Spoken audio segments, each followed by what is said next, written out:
Hi guys, this is Allie with Allie Answers. I hope that you're having a fantastic day. If this is your first time watching one of my videos, welcome. And if you are a subscriber or frequent watcher, welcome back.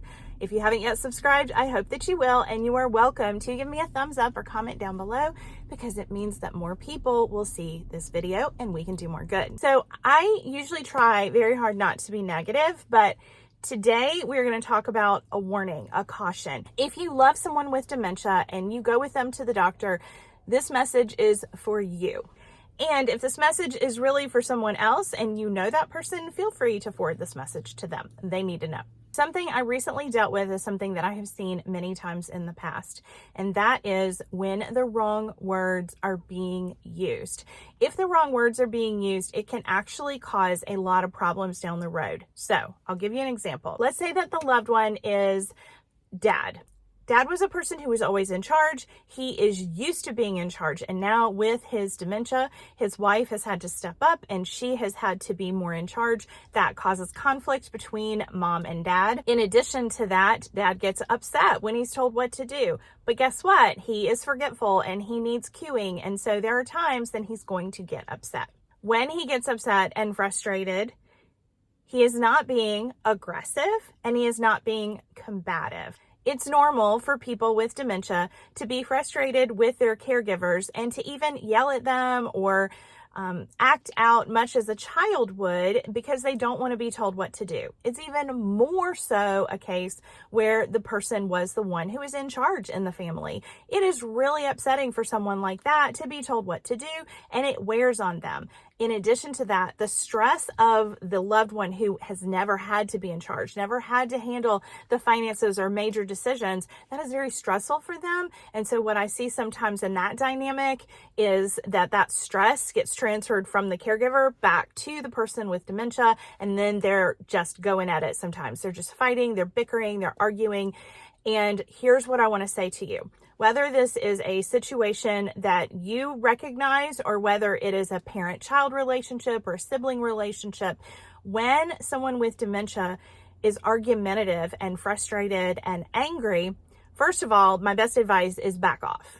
You need to literally back off physically, give them space, but also whatever it is that you're pushing, you need to back off and approach again later once they calm down. One of the wonderful gifts of short-term memory loss is that they will often forget that they were upset. So just back off, go in the other room, give them something cold to drink, redirect them, and reapproach.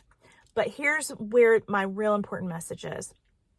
If you're explaining this situation to a physician, to a neurologist, or to the VA, you never want to use certain words. Those trigger words for people in senior living or senior care are combative, aggressive.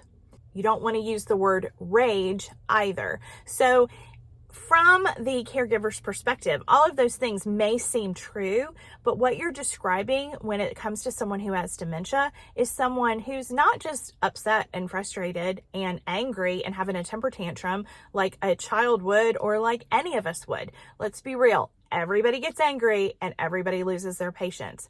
But if you use those words, if you say, Dad is aggressive towards Mom, what that really means to the professionals that are looking at the paperwork later is that maybe he grabbed her around the neck. Maybe he grabbed her by the shoulders and shook her. Maybe he did something physically to hurt her.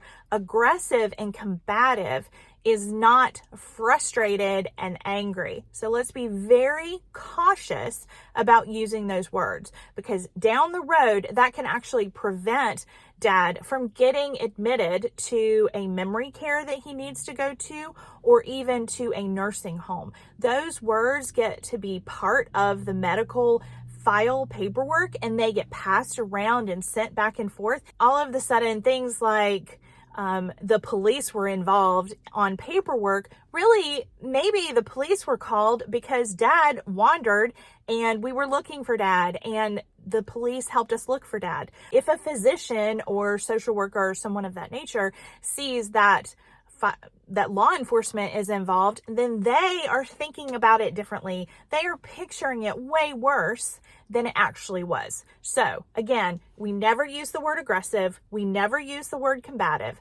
And I don't want you to ever use the word rage unless this person is actually physically dangerous on a regular basis. And if that is the case, they need specialized care. And I'm going to drop in a video down below about Geripsych. A lot of times getting the medication straight can completely reverse the situation, but I just want you to be aware that using those types of words can hurt your loved one and their placement later on. So even if you think that you're going to keep your loved one at home, I want you to be very careful. And if you see that your doctor used any of that language, make sure that you correct them as well. We don't want anything in the medical file that is going to cause us to not be able to get help for that person when they need it. Thank you guys for watching. I appreciate you so very much. I'm here for you. Talk to you later. Bye-bye.